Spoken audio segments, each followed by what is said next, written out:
Hello guys, try natin tong JM solution ng Japan. Yes, nabili namin to sa Donkey. Yan si guys, wala siya masyadong English. Puro Japan characters and hindi natin mababasa yan. Ang nababasa lang natin ay JM solution.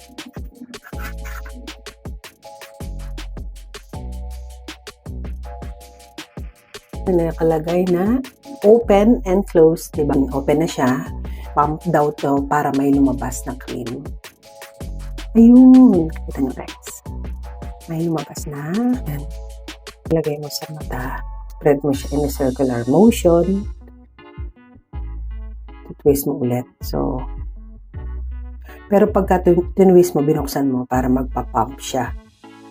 So, yan.